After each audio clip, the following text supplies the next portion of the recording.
This is Szabo2. Today is November 15th, 1998. This is an interview with Szabo2. What was the transport like from Auschwitz to Mauthausen? The same way they got us on cattle cars, pushed us all together and took us to Austria, took us to Mauthausen. Was everyone in your barracks taken to Mauthausen? I would not know because I don't know how many people were in the barrack. There could have been 1,000 people in the barrack, in one barrack. So You were still together with your two brothers? We were still together with two brothers, yes. Now, what did you see when you first came into Mauthausen? A big rock on top of a hill. And there again, there were all Germans in charge. Some of the inmates were in charge, which was just Spanish. Not Jewish, but Spanish. But every weekend, every Saturday, Sunday, the Hitler used to come in with their dogs.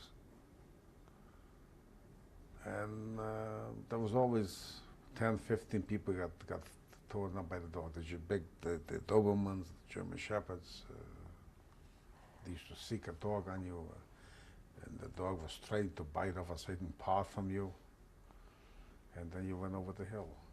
The dog pushed you over the hill, that's it.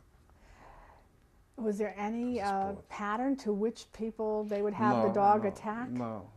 Just random? Just if you were lucky enough that Sunday that you walked on the wrong side of the street, that was it. And I was there for also about 2-3 weeks. What were your living conditions like there, the barracks? Very miserable. Same thing, everybody like hearing. And who were the people that you were in the barracks with? They were all Jews. The Spaniards, they were there. They were the communists. They were fighting against Franco.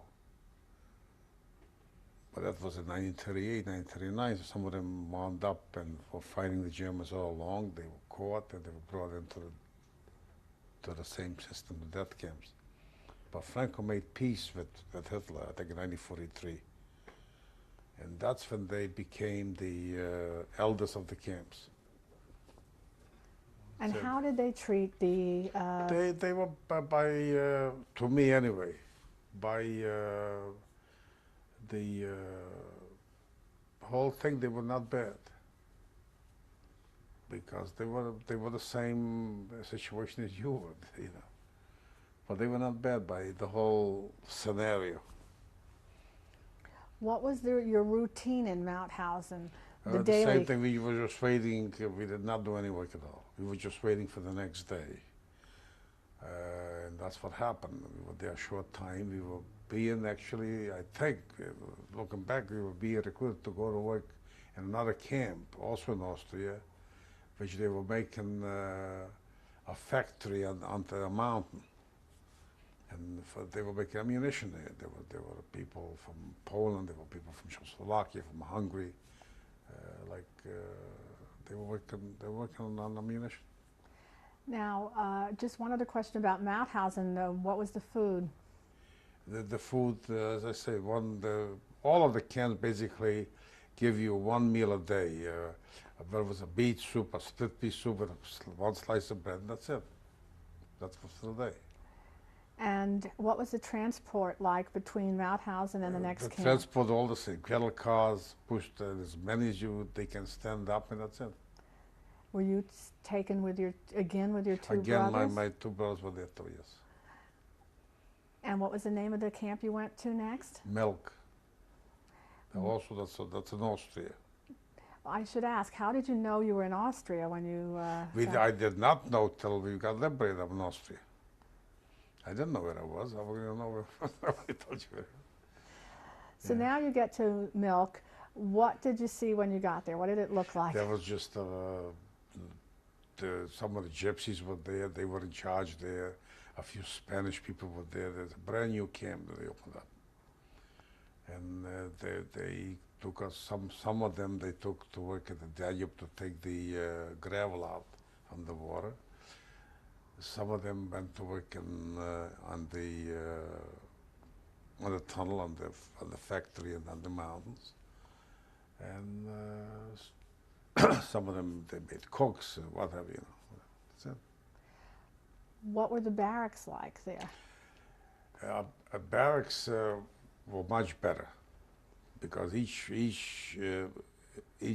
patient had his own bunk. Like there were, I think, two or three decker bunks, but nonetheless, you had your own bunk. You did not sleep with someone else. That was the barracks. That as far as the sleeping quarters were much better. What month would you say it was by the time you got to Milk? Well, we got. I think that was March or April that we got to Auschwitz. So April, May, June. So it was warmer. It was warmer, yeah, but not for long because the winter came in. When you got there, did you receive a number, identification? Yes, we received a number on our shirt, and it wasn't tattooed. Were your brothers in the same barracks with you? No. How did they sort you out into what barrack you'd go? You. So how far away were they? Well, the camp wasn't that big to start with. Did you still have a chance to see them? Oh yeah, I see them every other Sunday. We had off, and we see them. Yeah. Now, who was in charge of your barracks? There was a gypsy. He was the barrack commander. Was the barrack entirely Jews and just the gypsy in charge? That's it. So were there many gypsies there, or just a few? No, there was a few gypsies there. There's a handful of gypsies. Yeah. And The shoemaker was a gypsy. The cooks were gypsies. And the Hispanics were the so-called police. There were Spaniards there too. so how did the gypsies treat the Jews?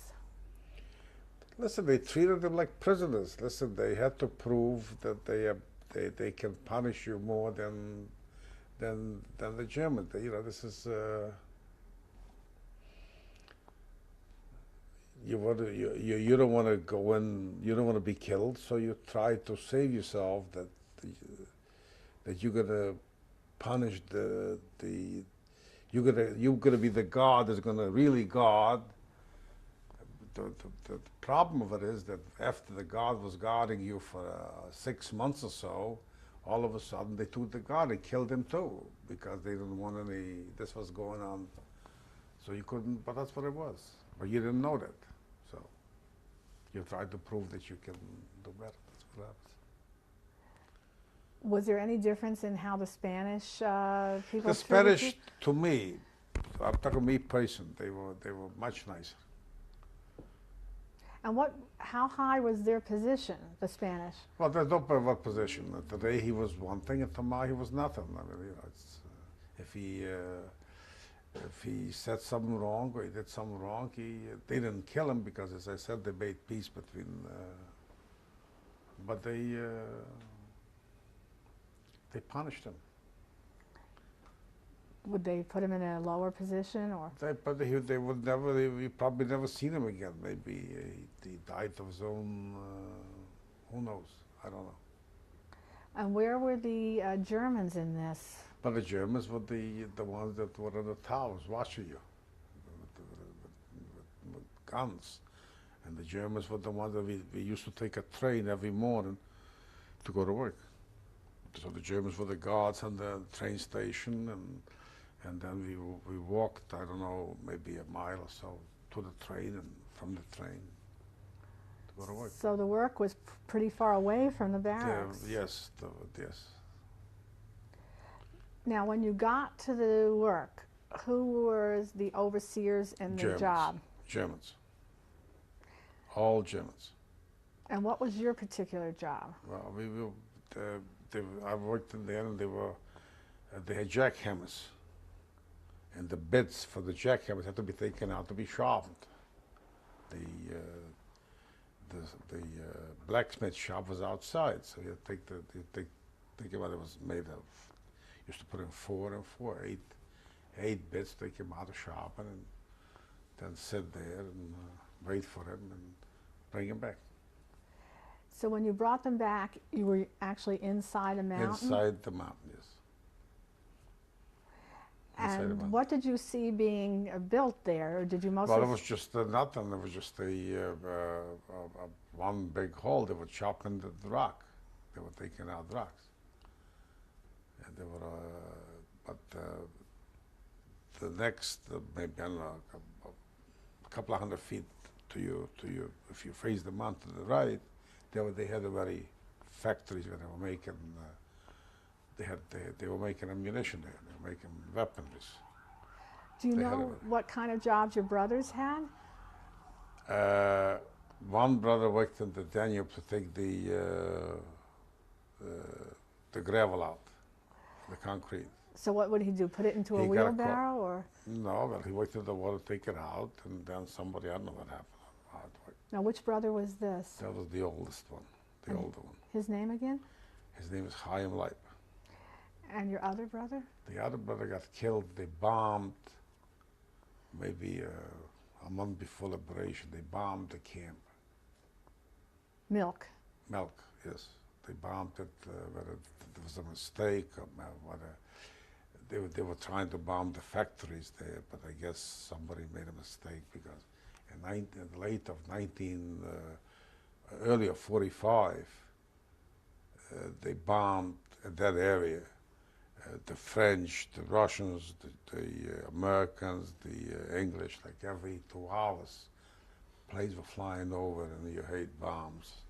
We thought they bombed in Vienna, but they were bombing the factory. And I guess a plane or two went away and dropped bombs, and my brother got killed. And his name? Benjamin. Do you know what job he had before he got killed? I got no idea what he was doing. Did you ever see them while you were working? Yes, we see them, but I don't know what he was doing. No. When you brought the bits back in, you'd sit there and wait until they got dull again, and then you'd go back out? No. The dull bits, they were waiting for me. It's the sharp bits I had to wait for. Oh. The dull bits were waiting for me already, because it was very hard stone. It was like Flintstone. They had to knock it out. So how long would it take them to sharpen the bits? Oh, it'll take them a couple of hours. So you got to rest a little bit at that point. Yeah. When did you get your food? 12 o'clock, used to get a bowl of beet soup, and that's it. While you were at work? While you were, yeah. Did you ever get anything back in the barracks? And when you got back, also beet soup, or split pea soup, whatever. And a slice of bread, that's it. And how were the Germans treating the people on the job? It all depends which ones. It all depends upon the human being, what he was looking for. If he was bucking to get something, then he was, listen, I guess there must have been a reward for killing somebody. I don't know. Did you manage to have any kind of relationship, either in the barracks or at work, where someone would help you at all? No, you stood. You had to stay on your own because, as I say, you never knew what happens. You were always hungry, so you were looking for food all the time. Did you ever find any? No, but you're looking for it. So when you weren't with your brothers, you basically stayed by yourself? By myself. My brother stood across the camp and the barrack, and I stood on the other end. You mentioned that in order to show that they were really good guards, they would have to punish people. That's part of the job. Did that ever happen to you? No, because I always managed to be the last. Sort of in the back of the line? Well, I don't know, whatever I did, I never. While you were there, of course you heard the bombing. Did you know anything about how the war was going? No. The only time that we knew that there's something wrong. That when they took us from Milk and they put us on trains and transported us back to Mauthausen, that's the only time we knew there's something wrong. What, we did not know, because why would it take us, we were doing the job is not finished, why would it take us? See, Mauthausen, there was nothing there. So you knew you were being taken where there was no work. There was nothing there, they took us there, and we didn't know why, we did not know what, we knew there's something wrong, we did not know why. Now, what month were you taken to Mauthausen? Well, figure this is 1945. The war was over where in May, so it must have been, I don't know, February, March. So by that time, you'd been in Milk since June. We've been there for about 10 months, 11 months, yes. What was it like there when it was cold, when it was winter in Milk? It was cold. No heat in the barracks? No, there was no heat. No. Did they give you any other clothing? No, if you were wet, you dried up with your own heat. Otherwise, that's a lot of people died in there. You just had the shirt and pants. That's it. And the same thing, there was a coat too, a long coat. Oh, so you did have Yeah, some kind of coat. for the same cloth. From the same cloth. Now, at the time that you were evacuated from Milk, did you still have one brother with you? No. What happened? They both died. The one died that worked in the water. He caught a cold, he caught a pneumonia, he died of that. And the other guy died with the bombing. Did they have, what happened to someone who got sick in Milk? He went to the hospital, never came out, he died. So he went to a certain place, but there was no treatment. That's right. Did you know about it at the time, that he was in the hospital? Yeah, I knew, yes. Were you able to go see him? Yeah, I've seen him once or twice. There were doctors, the Jewish doctors, they were Jewish doctors. They have no medicine to give him, nothing. No food and no medicine, you gotta die. So they just gave him basically a bed there, and that was it. And you went and visited him. That's it. So at that point, you didn't know what had happened with your oldest brother, and you were alone at that point. You didn't have the luxury of thinking about it. You could not think what's going to happen to somebody else when you're in that kind of problem. You got to think of yourself. It's like in the army. You share a foxhole with another guy. The other guy gets killed. You feel very bad, but you say, "Thank God it wasn't me." That's it. And you went on. You went on. You got to go on. Now, how did they do the evacuation back to Mauthausen? The same way. They put you on a train and took you down there. Was it did they go directly there? Directly there. Directly there. I don't know how long it took. And there was tremendous movement of troops. So there's some, if you're a little older, but you're there again. You didn't have the luxury of thinking what's going to happen. You had to think what's happening now. The minute, not 10 minutes from now, not 5 minutes from now, but now, this minute. That's what you have to think. What were conditions like at Mauthausen when you got back? Very bad. Worse than before. We slept actually in cement bags. See me, you went to crawl into a cement bag, slept in cement bag. Who was in charge of the barrack where you were sleeping? There was no barracks. We slept outside, under the skies. And this was about February. Is it February? Yeah. What kinds of prisoners were there at that point? There was all Jews. Maybe there was some others, I don't know of any, but basically it was all Jews.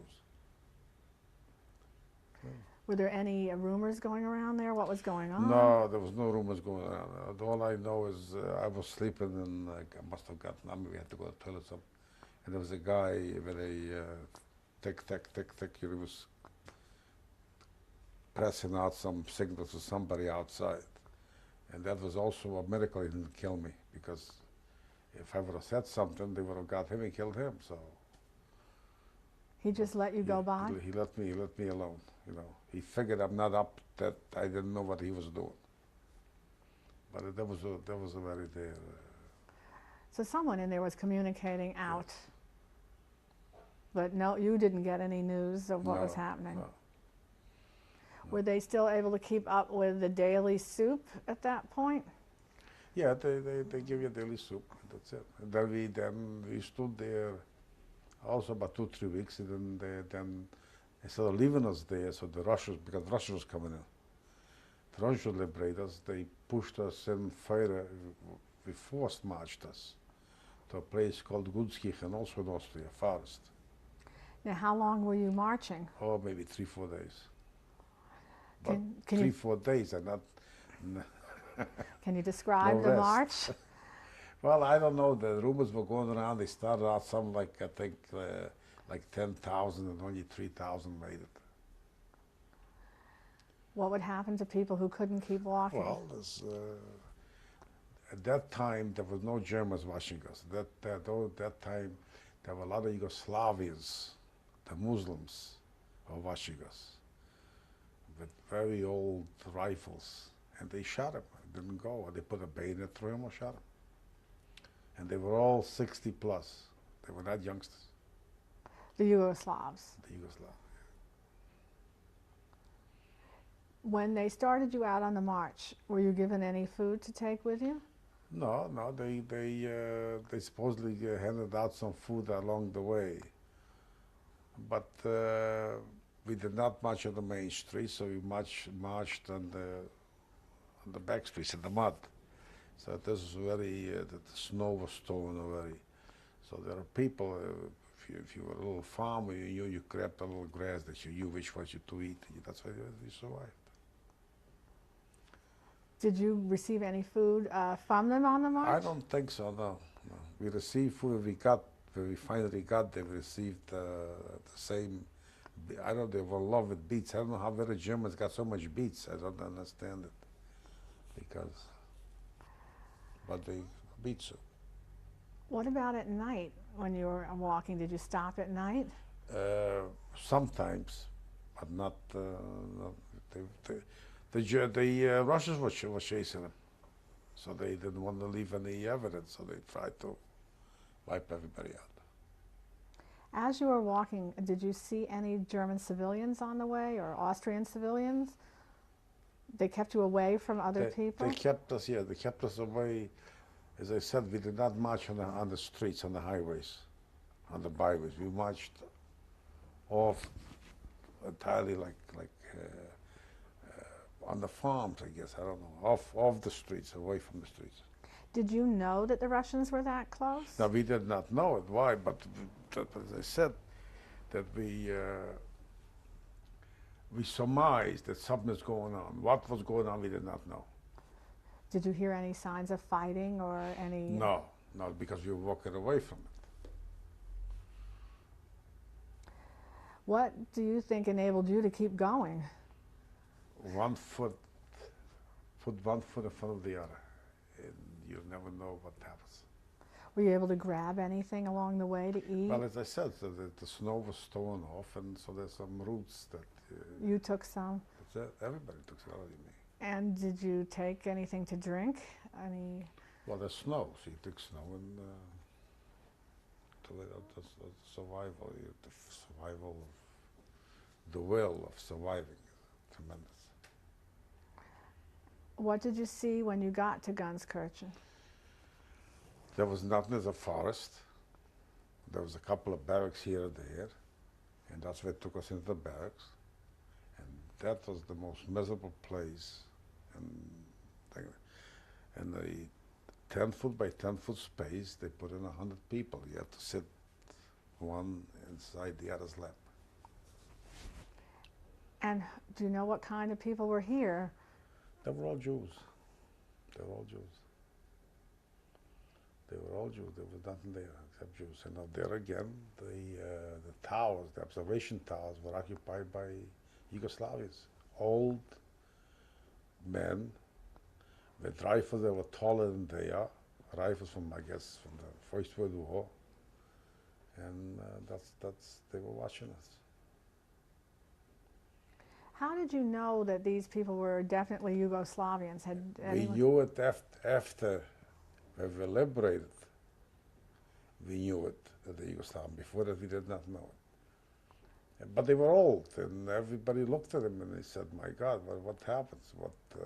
This is old people." They did not speak German, so we knew that there's something else than German or Austrian. Within the camp, in the barracks, who was in charge? Who were the guards? There was a guy, one inmate, usually in charge. He used to bring over the biggest thing is people were dying. People were dying while you were in your lab. So they had to have people a whole day long, where they can take the dead people out. They were dying, right? But there was Did you do any of that work, taking out the dead? no. Basically, you stayed in the barracks? They would not let you even go out for a minute outside. Well, what about using a bathroom or anything? Somebody went along with you. Now why, I don't know, but somebody went along with you. That was a miserable place. I was there for about maybe 3-4 weeks. So this would have been in April? This is April and May. We were liberated. A jeep came in, and a black man, he was a jeep driver, and an officer, because he was differently dressed. But now I know that he was an officer. Then I did not know. And the black man stood there like he'd have full pants. He looked at this thing, he had this out of mass. And the white man was pushing himself away because he thought he's going to get all kinds of sickness. He thought, who knows what will happen. During the period just prior to the liberation, were they still giving you the soup? They give you a bowl of soup once Within a the day, barracks, you within had the to. barracks, and small slice of bread. In other words, I don't know if you know the army breads, how big they are. 10 people to one bread. That's it. Were people trying to take any of the food away from other people? Well, they used to call your name, and if there was no answer, so you answered, because you figured that the guy's dead anyway. That's what happened. At the time that the jeep came in, what had happened to the Yugoslavian guards? Where were they? Oh, there was some people up there that I don't know, but they were pretty strong people. They really killed them. They killed about 6 or 7 guards. The guy wouldn't he would not move. They would not move. Some of the younger ones, they see what's happening, they took off. But some of them wouldn't move, so they killed them.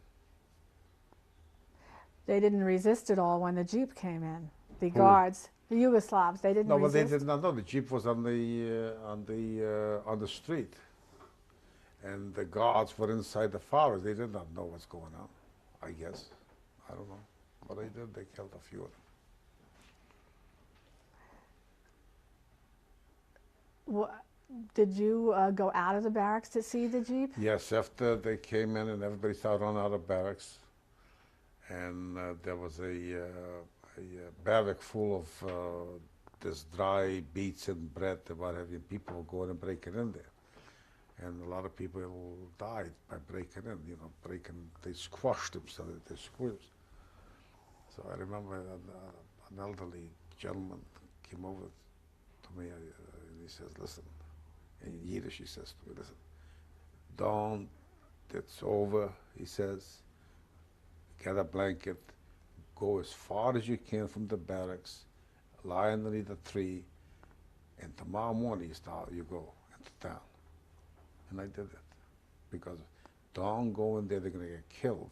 Go in, and there's nothing there. And sure enough, there was nothing there.